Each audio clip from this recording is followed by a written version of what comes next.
Hello and welcome to this week's Digital Disruption podcast, joined by myself, Pete Gaterby, and this week, not Chris Williams, we have Novus's new CEO, Claire van der Zant, who I'll introduce in a few moments. But this week, we're going to be talking about Agentic AI, what it means and how it's going to revolutionise the UK home buying market. Great, Claire. Great to have you. Thank you very much for having me. Very excited to be here. Actually, ahead of our talk this morning, I was listening to the Today programme on the radio this morning with Debbie Weinstein, who's president of EMEA at Google. And she shared that the UK has a 400 billion economic opportunity to be powered by AI growth, but only half of that opportunity is going to be realised unless workers are given access to the tools and are using them effectively. So with an AI adoption gap emerging in the UK, we thought we would share some practical insights for professionals from lenders, conveyancers, proptech innovators, estate agents, and even policymakers in this space to invest in the learning and education needed to address that adoption gap and unlock the billions in growth potential that AI represents. So to kick things off, could you give us a quick intro to the topic all on Agentic AI? Absolutely. So Agentic AI is a bit of a buzzword that's flying around at the moment across industry. And in the simplest terms, it's really a chain reaction of what we've seen in AI to date. So previously, AI has been isolated to doing single tasks, whether that's chatbots, whether that's automations, whatever that task might be that's being driven by some form of AI technology. Agentic AI is taking that to the next level, really. It's linking those individual tasks together, but also being powered by thinking that allows the AI model itself to decide what the next best action might be. So a really good example of this in our industry might be looking for a house. A really good use of AI that's been in the market for a couple of years now is scheduling of a viewing of a house. If we then say, right, how would we apply Agentic AI to that use case if we wanted to go view a house that you're interested in, then actually you could start the chain reaction with, I am looking for a house of this size, calibre, number of bedrooms in this location that's of this rustic charm or something like that. The model will then go do the search. It would then return a list of possible properties and begin to schedule possible times, or at least find times that you could go look at that property, and then return that to the user and say, these are the options, these are when it's available, and this is my suggested schedule to go look at these, and then trigger that user to say, yes, I like these houses, schedule the viewings. And the use cases for this become quite vast in our industry, given, I guess, how the stages of the home buying process works. Everything it's not linear, but it's process led, and so you can start to link that logic together quite interestingly. It's really interesting. So how does this differentiate then from the AI that we've already seen? So we've had chatbots, we've had RPA, robotic process automation. Yeah. How is Agentic AI different? The key difference is that autonomy and adaptability in the process. It's no longer focused on a single action, although that's really where the engineering might start. It's all about how do we link that, how do we create autonomy in the process to hand off between different agents. Agentic really comes from the handing off between different agents that might set up, might do a certain part of the process. So in really simple terms, I'm taking this to quite a high level, it'd be the handoff from searching for a property, getting your mortgage and your mortgage offer approved, and then hand it off to the conveyancing process to then hand off into that settlement and lodgement process throughout the entire process. It's the linking and the autonomy that sits within those stages that the possibilities really start to open up to. I think it's probably worth noting it's not an entirely new concept either. It's something that's evolving as the technology evolves in the background, and so what it fuels is kind of moving forward at quite a rapid pace. The actual technology and obviously linking automations, it's not new. It's been done in manufacturing for years, but yeah, it's the power that's been unlocked, and the big kind of driver for that within AI is twofold. One, the increase of use cases for individual AI tooling. That's driving it. Second of all, the computing power that we now have access to and the emerging models that are coming into the market. OpenAI is looking at an open source model, and that was announced yesterday. And so things like this are just motivating Agentic AI. Moving Agentic AI forward at pace now. So yeah, it's exciting. And it has some really big parallels then, from what I'm understanding, with a lot of the things that Novus talks about in terms of that horizontal digital integration approach, because it's about knitting together the processes that happen in what is quite a complex home buying and selling journey. And that's the bit that's been one of the key challenges in making this go faster. So actually, there's some really interesting parallels that we can talk about, not just from a integration perspective, but how agentic AI can start to really knit this whole process together. 100%. And the big thing is, when we're thinking about the applications of AI across that HDI strategy, it's no longer picking and choosing the individual parts of the process that AI can help become more efficient, more effective, whatever it might be that we're trying to achieve. It's now the fact that we can link those together. And actually, when you start to think of that in the context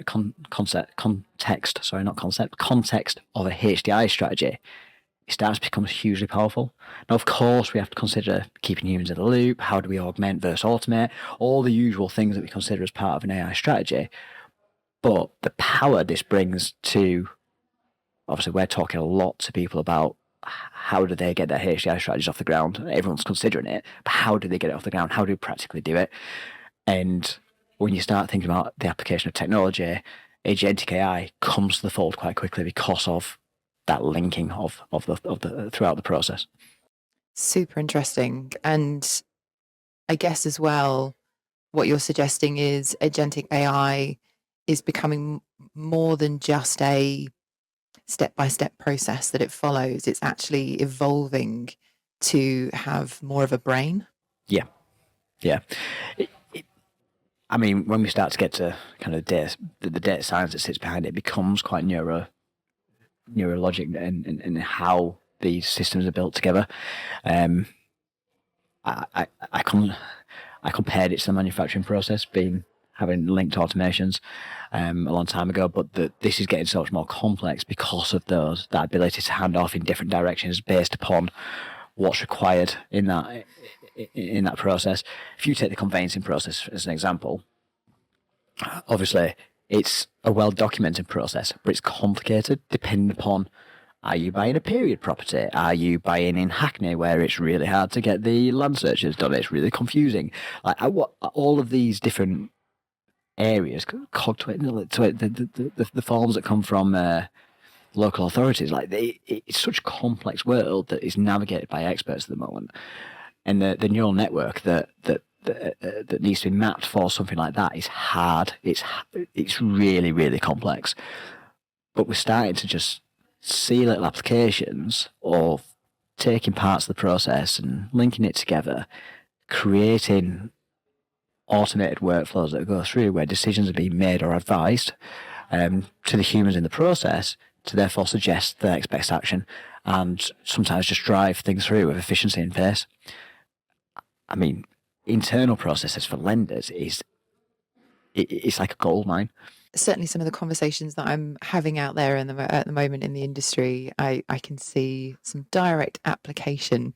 Although I'm sure we're going to come to some of the challenges and the pushbacks that we're also hearing, and address some of those later on.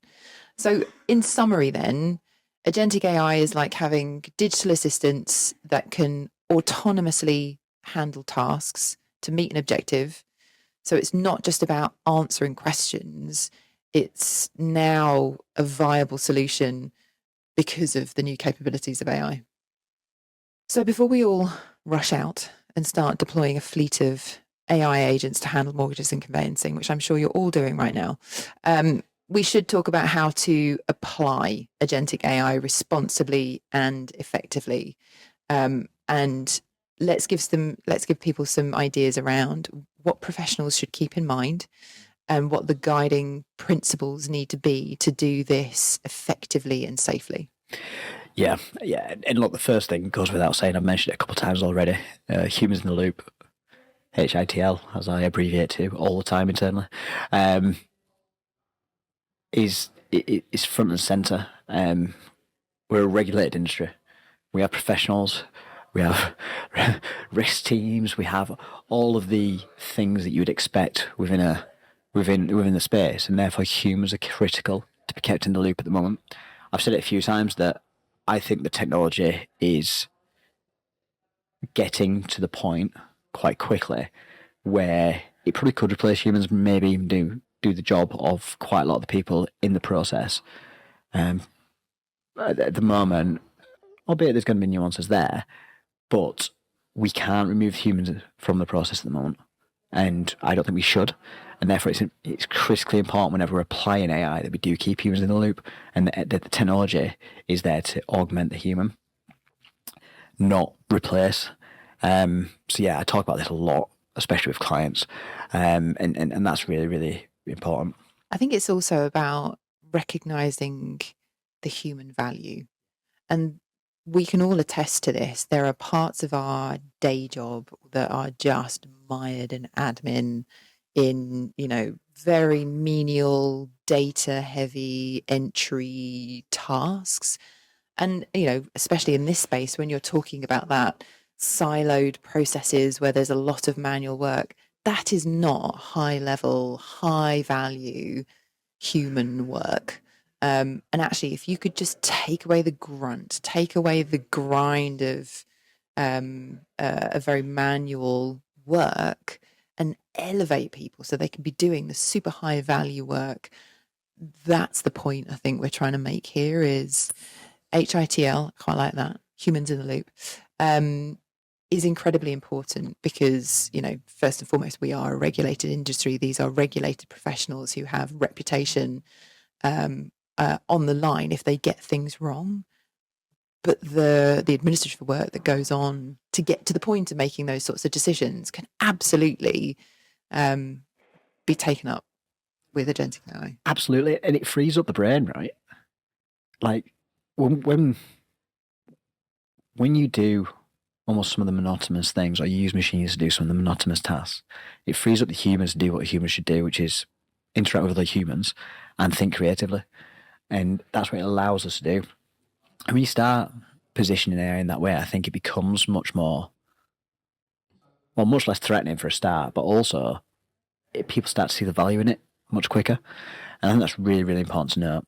The second thing when we talk about this is you don't need to. I talked about kind of the neural networks before. We don't need to boil the ocean here, especially not at the start. We will get there, we will, but start small, test. I say it. If you listen to the podcast, I say it all the time. But yeah, look, test, and then go from there. I think if I could measure my outputs today versus my outputs even a couple of years ago, and I'm not necessarily using this for a conveyancing process, but certainly to help speed up things that I would normally have spent, a chunk of time thinking about, planning. The speed with which I can now creatively research, throw around ideas, stress test thinking is so fast now with AI. I wish I'd kind of measured it because I would be able to sort of, be a walking example of how you can really speed up the things that you would do normally every day, and then have that time, like you say, to have the high quality, high value thinking time, to be super creative. And that's really what we're saying here is, even if it sounds menial or small, just getting back increments in people's days, be that 30 minutes, an hour, actually what can you do with that time could be incredibly powerful. And so let's start small and start to prove the effectiveness. Yeah, I agree. And the next one is, we start to get quite technical now, but robust architecture and the clarity that sits within that, but also your data. A lot of, obviously we deal in data a lot in this space, but the power of AI is actually within the data structures that you hold. where are those walled gardens? How do you access them? Have you got a data spine running through your systems that's robust? How are you testing things? Obviously, you're not wanting to test data with test systems with customer data all the time. You might want to synthesize that data somehow. Like, all of this needs to be considered, and then the architecture that sits behind that, is it robust? Is it scalable? Can it support the application of AI technology? I mean, there's not going to be a lot I can comment on that because I am not a technical person, but it sounds incredibly sensible. And I'm sure that there's probably some work to do there. You know, we know that much of the banking infrastructure does need some lift in terms of where I'm trying to purposely avoid calling it legacy, because I think everybody calls it legacy, but there are going to be some challenges to address there. But it is going to be critically important, again, if we just lift this up to the whole approach that we're talking about, which is how we really drive speed and efficiency in this industry. We have to have the ability to integrate. We have to have the ability to be able to communicate between processes, between systems, both internally and externally. And so it isn't just a job to do because AI is coming. It's actually a really profound job to do. Yeah, I agree. And look, obviously, we're now members of the OPDA, big firm believers of what those guys are doing, and but it's the solving the problem that you're talking about, right? Bringing the industry together to create a set of data standards that can be stood behind and can therefore fuel future evolution and developments, of which AI is here and is actively being worked upon. And therefore, the quicker that is picked up and really rolled with by the industry, the better for the application of this technology. This neatly drives us into transparency and obviously the accountability that sits around that. Part of our responsibility, and I'm going to couple this with AI ethics, and AI ethics is its own topic on my little pet projects. But ethically, we should be transparent about how we're using AI. Obviously, outside of our industry, you look at the social media world, there's a big push towards, this was generated with AI, tags on images and things like that. And the same in the marketing world, it's coming as well. And so I'm a firm believer that we should be transparent about our use of AI. I don't think we should hide behind it. I think it's a good thing, because whenever there's a technology breakthrough and a step forward, there's benefits. And companies at the moment in our industry, from my vantage point, everyone is waiting for someone else to blink first. People are testing and dipping their toes in, but we've got a big landscape view of all the AI technology being used in the industry. And at the moment, there are people moving, but it's not. A lot of the big players are holding back, and I think it's a worry, because they're worried about how transparent they should be, and they can be. But look, let's just be transparent about it. If we're using AI, that's not a bad thing. It's a new technology that allows us to do our job better, and the end customer is going to benefit from that. And the sooner we almost remove that taboo, the better. I think a big part of this is actually the worry that, it's AI is going to take over the world. And we've all seen the videos and everything else. I find it relatively amusing. But we were saying this in the Industrial Revolution 200 years ago, like Machines were going to take over. And it's just, the world just changes. We just have to move with the times. We do. So be transparent about it. Yeah, it's an interesting one, I think, for the regulators to grapple with, because obviously certainly in the lending space, we are all beholden to the rules around financial promotions and marketing. I couldn't agree more. We need to be super transparent. It's not a bad thing. We shouldn't be hiding it. It's a great thing. But I would imagine that the regulator is going to have some sort of role here in helping shape how, when, where we tell the customer that actually this is powered by AI, or there is AI as part of this solution. Yes, and my biggest worry that I have at the moment is our ability as a nation, the UK now, I'm talking specifically UK now, to move a quick enough pace from a legislative standpoint to keep up with the speed at which technology evolving. It's not there. We can't do it. Like, we just can't. Like, and that concerns me, that the almost the legislative directive that we will need will not come at pace, and therefore it requires us as an industry to be able to band together and create our own steering committees. It's actually, I mean, I've sat on some of the ethics boards that people like NVIDIA and some of the larger service providers into the AI space pulled together. Why did they pull those ethics committees together? Because they saw the same problem. They were driven by the marketing world who wanted to apply those technologies and weren't sure how to do it. And so they banded together and created a group. And I believe that's probably what we're going to have to do as well at some point, because we're just not going to get the steer quick enough from the government. The government works in 4 to 5 year increments, and for 2 of those years they don't do anything because they're arguing. So like it's just not going to happen at the pace we need it to. Now that's not a dig. I just think that we need to facilitate our own transparency and guardrails here. And from an ethics standpoint, I've touched on it a couple of times. I think the ethics that surround AI is a fascinating area, absolutely fascinating. And it moves so quickly because the technology is moving quickly. I was involved in a program of creating a system for giving traffic lights to AI tools that could be used by quite a large organisation, and when they could be used.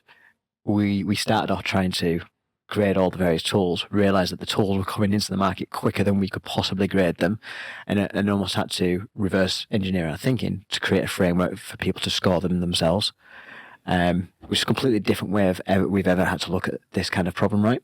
Because if you're looking to buy versus build and you're buying technology in, there was always a risk assessment associated with it. And if you've ever sat in a procurement team or a lender, it takes a while.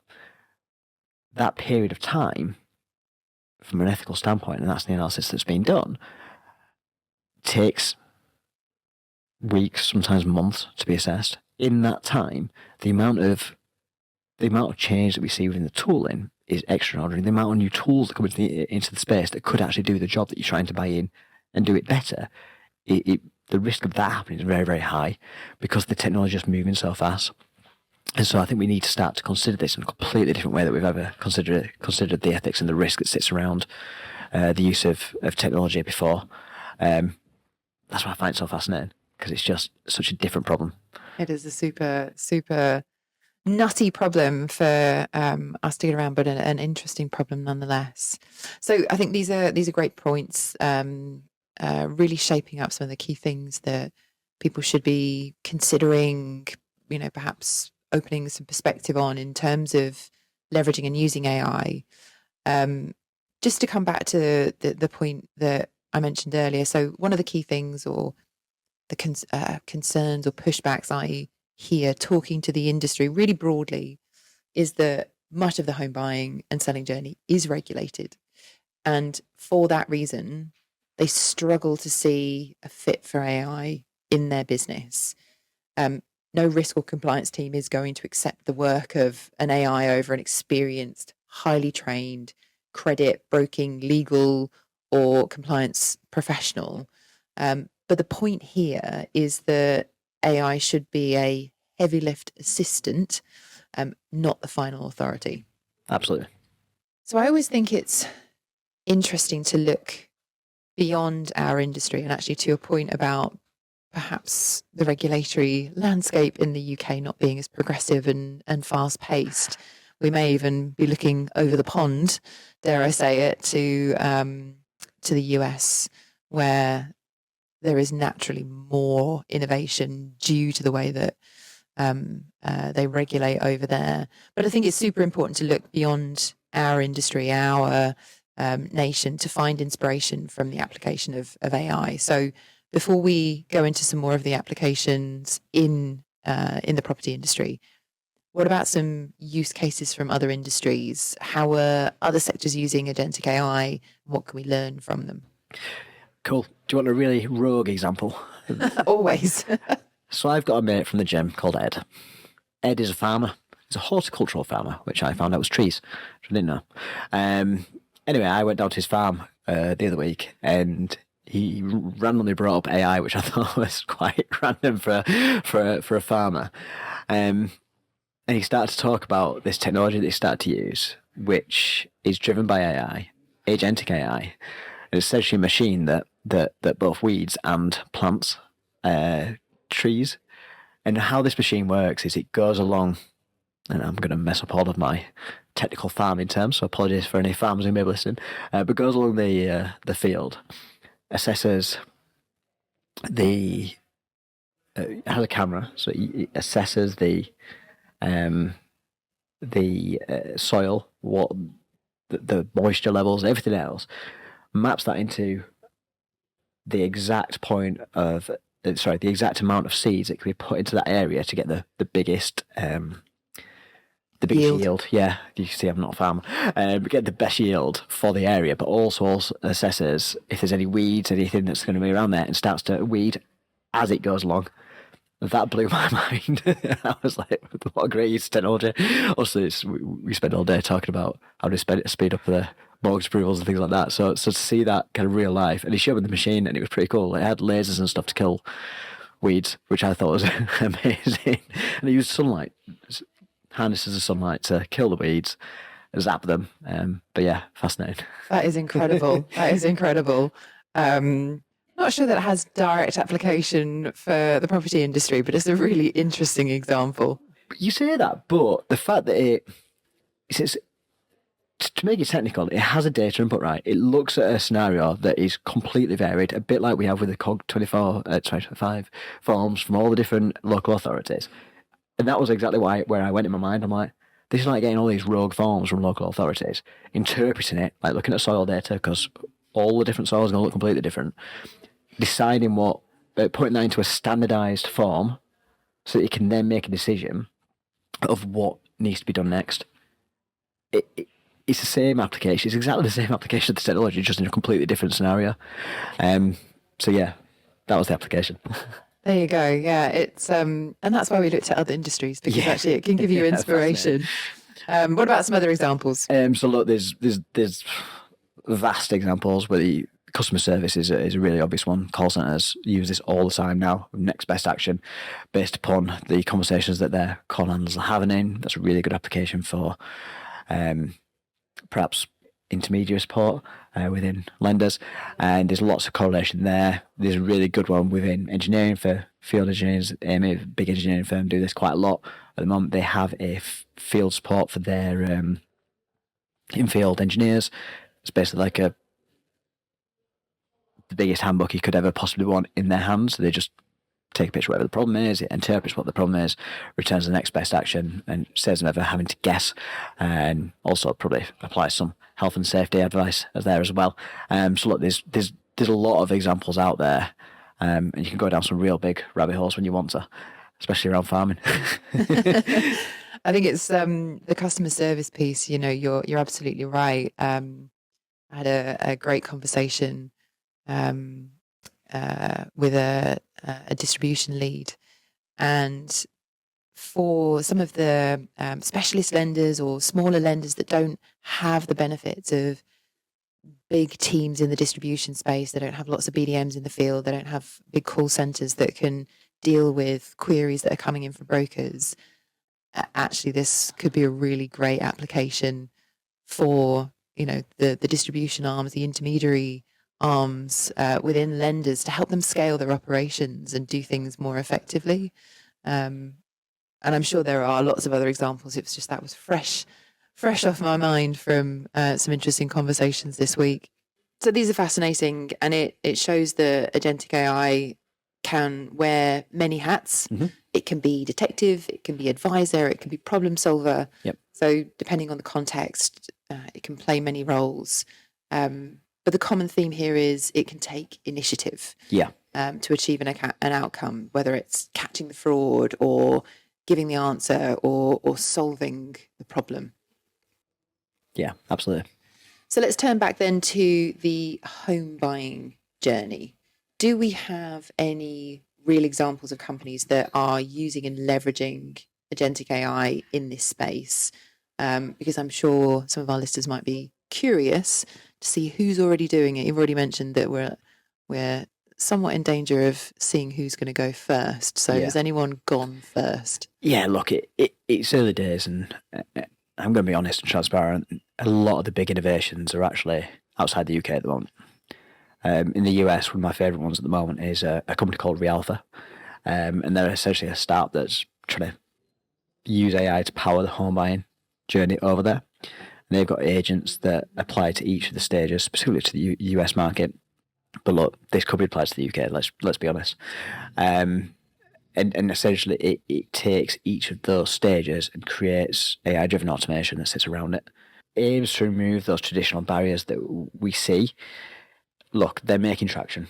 They don't have huge market share. They're not kind of like got a $1 billion market cap or anything like that. But they're making progress and proving it can be done. And I think that proof point is quite important at this point. Also, they're quite transparent, which I find really interesting and fascinating to learn from. And I think it will be, as I said earlier, looking left and right of where we are today is going to be really helpful as we start to figure out the application of AI. I would imagine the US is probably going to be a market where we see a lot of innovation. As I said, they have a very different regulatory regime there. It's much easier to get out there and innovate. Yeah. And so it's a good space to keep an eye on and watch what's going on. Yeah. Another one in the US actually is Fannie Mae. So they're mortgage providers and they are a financial institution.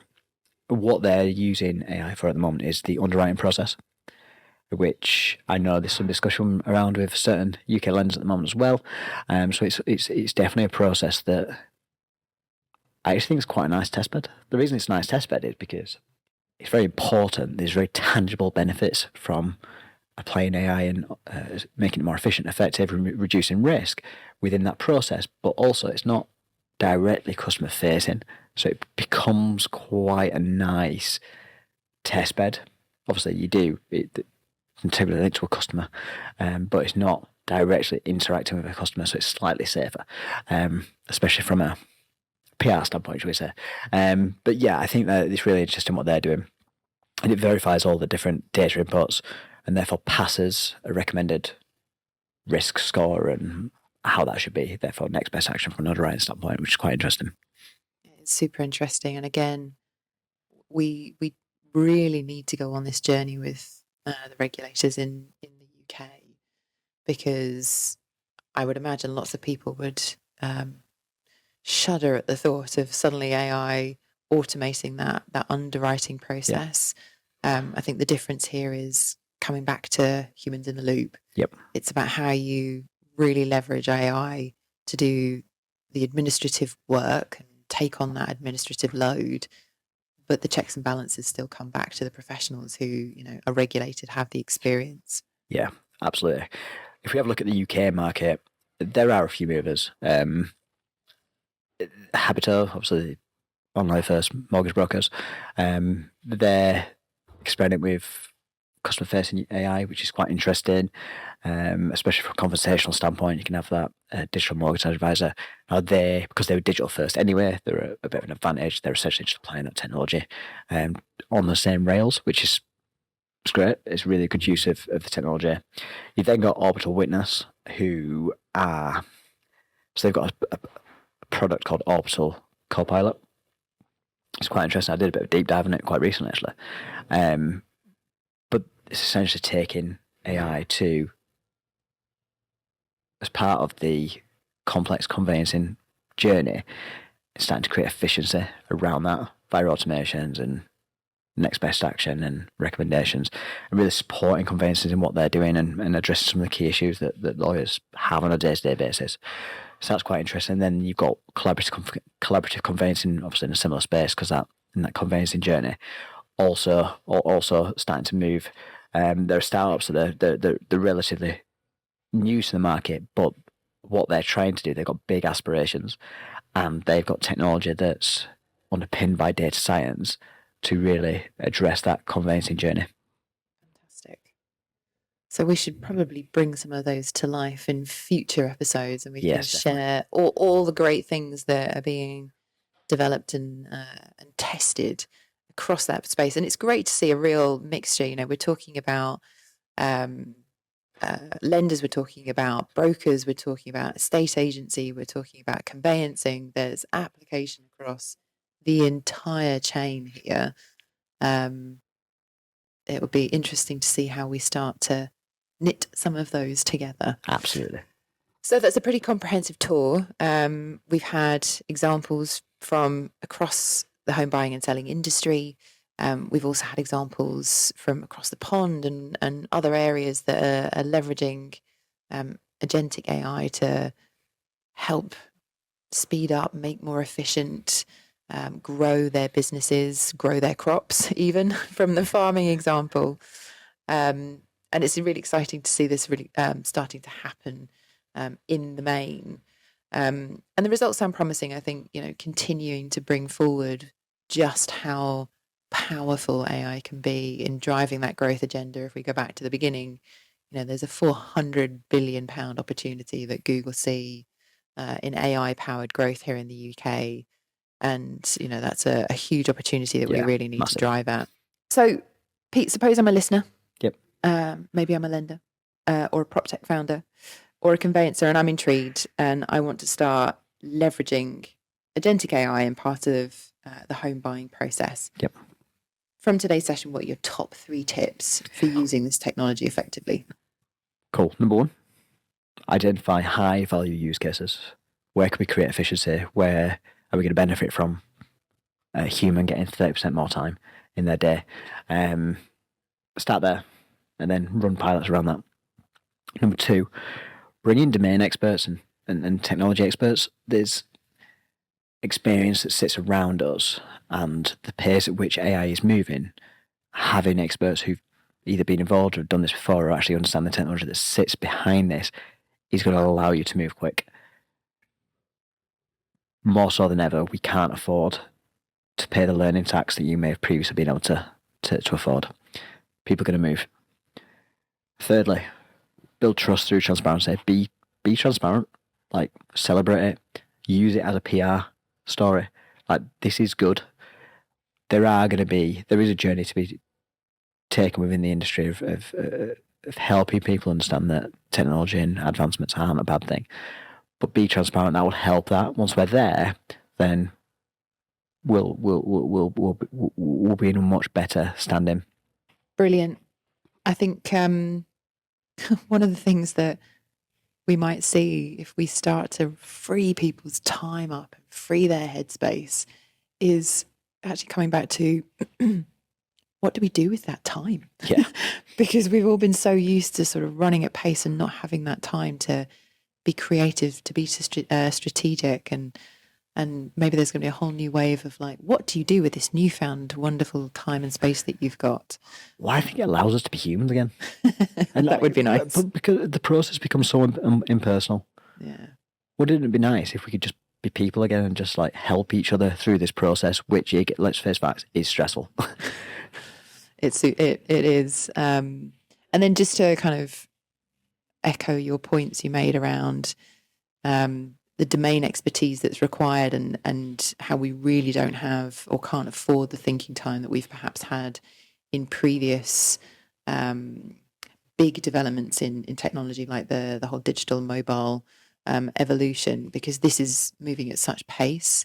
But to your point, building that trust and transparency go hand in hand, because we are going to have to think about the governance. We are going to have to think about the compliance. We are going to have to think about the ethics. And this is no longer a clever project that can be developed in, you know, an innovation lab or in your engineering teams.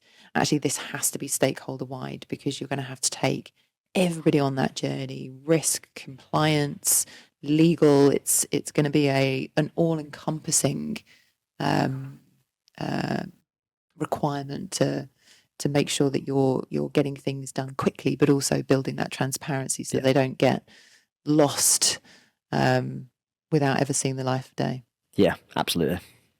Fantastic, Pete. Thank you so much. Oh, thank you. for me, it's been incredibly interesting. I've learned a lot, and I've learned more about farming than I perhaps did watching Clarkson's Farm. But excellent tips. Thank you very much. And then before we wrap, any final thoughts from you? No, I think that was good. Excellent. Thank you all. Thanks a lot.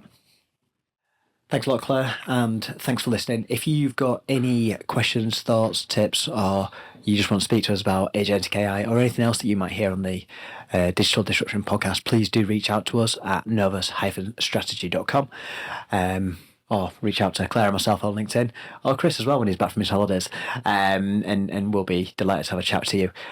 Please do like, share, and follow us on your favourite podcasting listening medium. Otherwise, we'll see you next time. Thanks a lot. Thank you.